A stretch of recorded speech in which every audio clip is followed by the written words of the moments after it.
So hey guys, welcome to my new video. तो दोस्तों, आज हम लोग डिस्कस करने वाले हैं कुछ मल्टीपल स्टॉक्स के बारे में। बिकॉज इन कंपनियों को लेकर जबरदस्त न्यूज़ है, तो बिना स्किप के ज़रूर देखें।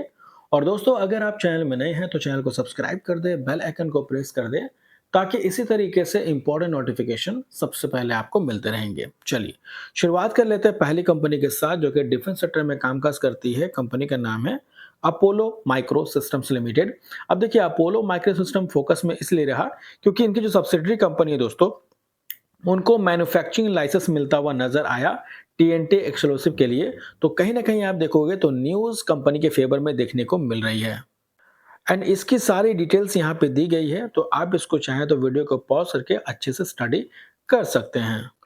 बात करें इस कंपनी के फंडामेंटल्स की, तो बेसिकली दोस्तों ये कंपनी स्मॉल कैप क्वालिटी का स्टॉक है, जिसका मार्केट कैप 8,343 करोड़ का है लमसम। और बेसिकली ये कंपनी दोस्तों डिफेंस सेक्टर के लिए कामकाज करती है, इक्विपमेंट वगैरह बनाती है। चाहे डिजाइनिंग की बात करें, डेवलपमेंट की बात करें, या असेंबल की बात करें, टेस्टिंग की बात करें, इलेक्ट्रॉनिक एंड इलेक्ट्रोमैकेनिकल से रिलेटेड। एंड इसके अलावा इस कंपनी का स्टॉक का पी 97.8 का है, return of equity 10.2% and ROC 14.5% और फेस वैल्यू ₹1 का है। इसके अलावा दोस्तों, नंबर अगर इस कंपनी का देखोगे सितंबर क्वार्टर के, तो जून क्वार्टर के मुकाबले बेहतर रहे हैं, लेकिन वाई वाई बेसिस पे बोल सकते हैं कि सेल्स में जम देखने को मिला। देखिए 161 करोड़ का सेल्स बढ़ के हो गया 225 करोड़, और पिछले क्वार्टर था 134 करोड़। तो वाइन वाइन देखेंगे, ये क्यों इनको देखेंगे, दोनों बेसिस पे जंप है। नेट प्रॉफिट 19 करोड़ था पिछले क्वार्टर में, इस बार बढ़ के हो गया 33 करोड़, और पिछले साल था 16 करोड़ का। तो वाइन वाई बेसिस पे 100% का जंप रहा। वहीं पे क्यू एंड क्यू बेसिस पे भी जंप देखने को मिला है। इसके अलावा अगर बैलेंस शीट की बात करते हैं, तो कंपनी के ऊपर कर्ज कितना है वो आप बैलेंस शीट में चेक कर सकते हैं। तो पहले 295 करोड़ का कर्ज था, जो कि अब बढ़ के हो चुका है 311 करोड़। रिजर्व है 1050 करोड़, और कर्ज के मुकाबले कंपनी के पास जो टोटल एसेट्स है वो है 1742 करोड़। यानी कि जितना कंपनी के ऊपर कर्ज है, उससे 5-6 गुना इनके पास एसेट देखने को मिल जाता है। And share holding pattern check करेंगे तो बहुत ही अच्छी बात देखने को मिली है दोस्तों, जिसमें आप देखोगे प्रमोटर्स ने अपने स्टेक को इंक्रीज किया है। यानी प्रमोटर्स की होल्डिंग पहले थी 50.33, वो बढ़ के हो चुका है 52.41% का। और जब भी प्रमोटर ने स्टेक को बढ़ाती है, तो ये उस कंपनी के लिए और बाजार के लिए काफी अच्छी बात होती है, कि स्ट्रॉन्ग पॉइंट माना जाता है। इसके अलावा एफआईज की होल्डिंग 8.94 से घट के हो गया 7.83। डीआईज की होल्डिंग भी थोड़ी सी घटी है। इसके अलावा पब्लिक की होल्डिंग भी घटी है। यानी कि पब्लिक, डीआईज, एफआईज तीनों ने जो स्टेक ट्रिम किया है, वो प्रमोटर्स ने अपने स्टेक को बढ़ाया, यानी कि इन लोगों से खरीदा है प्रमोटर्स ने। इसके बाद दोस्तों बात करेंगे दीपक नाइट्रोट लिमिटेड कंपनी के बारे में, जो कि 90/70 कंपनी है। कल भी हमने इस कंपनी के बारे में डिस्कस किया था, और आज पॉजिटिव सेंटीमेंट देखने को मिला। अब दोस्तों, दीपक नाइट्रोट की बात करें तो अभी जो इनका इंडस्ट्री है वो काफी चैलेंजिंग है। और यही वजह है दोस्तों कि इस इंडस्ट्री के जो मैक्सिमम स्टॉक्स है वो पिछले 1.5-2 साल से वोलेटाइल है। और रीजन भी है क्योंकि नंबर्स उस तरीके से आ नहीं रहे हैं। क्योंकि अगर आप नंबर को कंपेयर करते हैं सितंबर जो है 24 से 25 तक में, तो देखिए 2000 करोड़ का सेल्स घट के कितना हो गया 1900 करोड़, और उससे पहले के भी नंबर आपको वोलेटाइल देखने को मिल जाएंगे। तो एक तरह से नंबर में कुछ खास इजाफा नहीं है। नेट प्रॉफिट भी 194 करोड़ से घट के कितना हो गया 119 करोड़।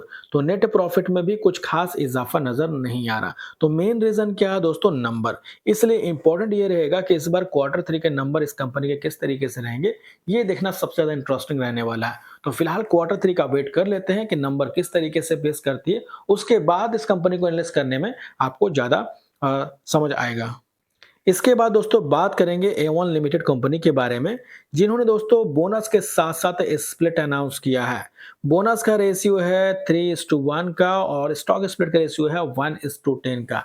यानी बोनस और स्प्लिट दोनों ही अनाउंस किया है, जिसका रिकॉर्ड डेट है दोस्तों 31 दिसंबर 2025, यानी इसी साल के लास्ट वाला डेट है 31 दिसंबर। तो अगर आप इस कंपनी के शेयर होल्डर हैं तो ये डेट आप नोट कर सकते हैं, और अगर आप इस कंपनी के शेयर होल्डर नहीं हैं तो आप इसको इग्नोर करके भी चल सकते हैं। इसके बाद दोस्तों बात करेंगे रिलायंस इंडस्ट्रीज लिमिटेड कंपनी के बारे में, और आई थिंक हमने कल भी इस कंपनी के बारे में डिस्कस किया था। अगर हमारा वीडियो आपने वॉच नहीं किया तो जाकर वॉच कर सकते हैं। अब देखिए, बेसिकली इस कंपनी को लेके पॉजिटिव सेंटीमेंट इसलिए भी नजर आया दोस्तों, क्योंकि देखिए Reliance share jump nearly 2% as a Reliance consumer, जो कि रिलायंस इंडस्ट्री की सब्सिडरी कंपनी है रिलायंस कंज्यूमर, उन्होंने दोस्तों एक्वायर किया है majority stake in nutrition brand, यानी न्यूट्रिशन ब्रांड को यहाँ पे एक्विजिशन किया है, जिसकी सारी डिटेल्स आप चाहें तो यहाँ पे नोट कर सकते हैं। सारी डिटेल्स यहाँ पे दी गई है और एफएमसीजी फूड सेक्टर के अंदर हम बोल सकते हैं एक तरह से अपने बिजनेस को एक्सपैंड करते हुए नजर आ रही है। तो मेजॉरिटी ऑफ स्टेक इन्होंने इस कंपनी का एक्वायर किया है, जो कि काफी बड़ी खबर देखने को मिल रही है। और इसके अलावा भी देखो तो रिलायंस कंपनी दोस्तों लगातार हर बिजनेस में इन्वॉल्व हो रही है और अपने बिजनेस को लगातार एक्सपैंड भी करते हुए नजर आ रही है।